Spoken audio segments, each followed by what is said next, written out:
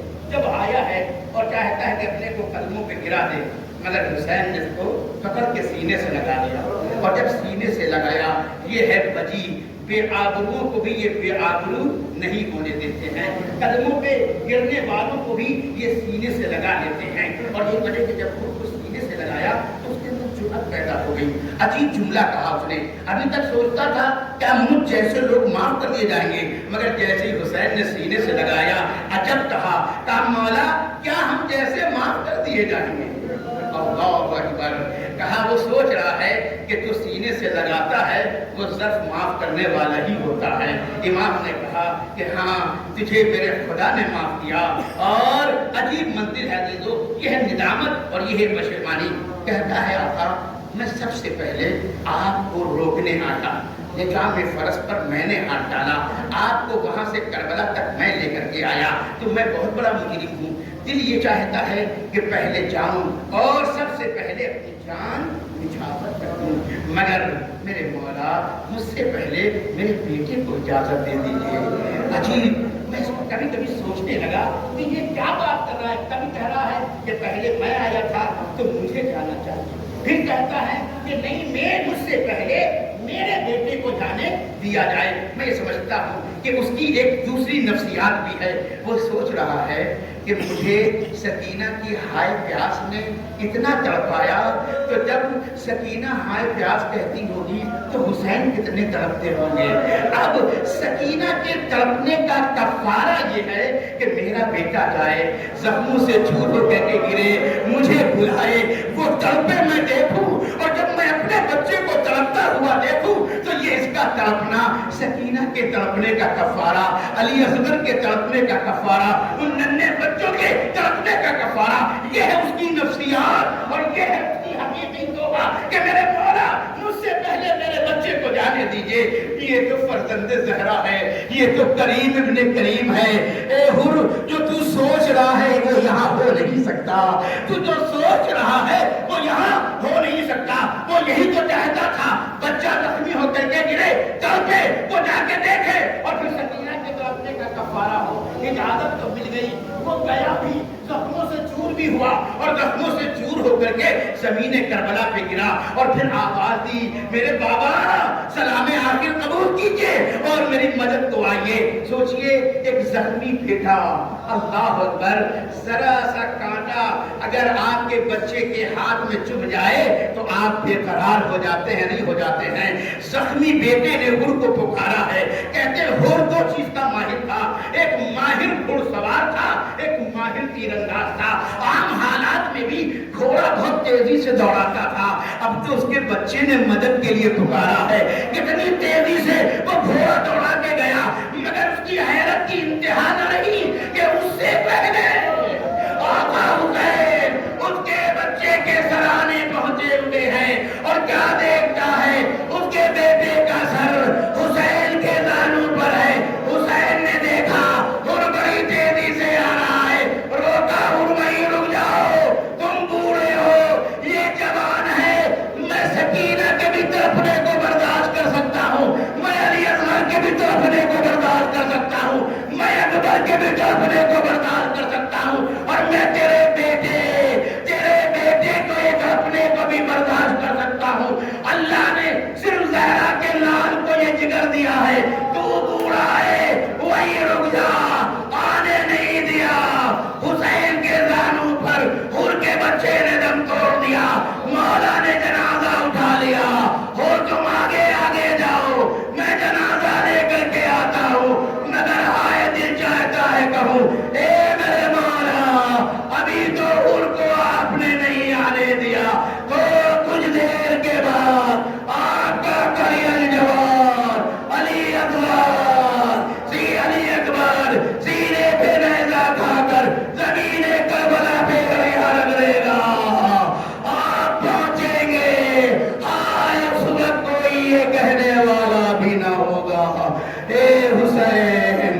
ایک گھڑیل جوان ہے، آپ ضعیف ہیں، حسین ہوں گے، علی اکبر کا جنازہ، سیعلم الذین ظلموا ای منقلب ینقلبون، انا للہ و انا الیہ راجعون۔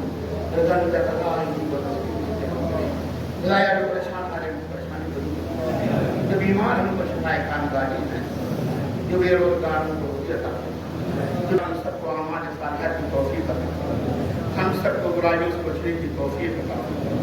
پروردگار امام حسین کے آبرو کے صدقے میں ہم سب بے آبرو کو بآبرو کر دے۔ پروردگار شہدائے کربلا کے آبرو کے صدقے میں ہم سب بے آبرو کے تمام گناہان صغیرہ و کبیرہ کو بخش۔ پروردگار اس مجلس کے ثواب میں ہمارے والدین، بھائی، رشتہ دار، عزیز و اقارب، تمام مومنین مومنات، سامعین کے تمام مرحومین، حقیر کے تمام مرحومین، خاص طور سے وہ لوگ کہ جن کا کوئی وارث نہیں ہے، پروردگار ہم تمام مرحومین کی طرف سے تیری بارگاہ میں دعاگو ہیں آقا حسین کے وسیلے سے کہ ان سب کو اس مجلس کے ثواب میں شریک کریں۔ جو جن لوگوں نے عشرہ قائم کیا، جنہوں نے اس میں شرکت کی، آج ہمارے درمیان نہیں ہیں، پروردگار انجمن کے ان تمام مرحومین کو، شرکا کے ان تمام مرحومین کو، ان خطبہ کو جو یہاں پر آئے اور انہوں نے خطاب کیا اور آج نہیں ہے، پروردگار سب کو اس مجلس کے ثواب میں شریک کریں۔ پروردگار ہمارے تمام مرحومین کے گناہان صغیرہ و کبیرہ کو بخش، ہمارے مرحومین کو ہم سے راضی فرما، ہمیں ان کی دعاؤں میں شامل فرما، ہمارے مرحومین کو ہر قسم کے عذاب، خصوصاً عذاب قبر، عذاب برزخ، عذاب نار سے محفوظ فرما۔ محمد و آل محمد کی شفاعت نصیب فرما۔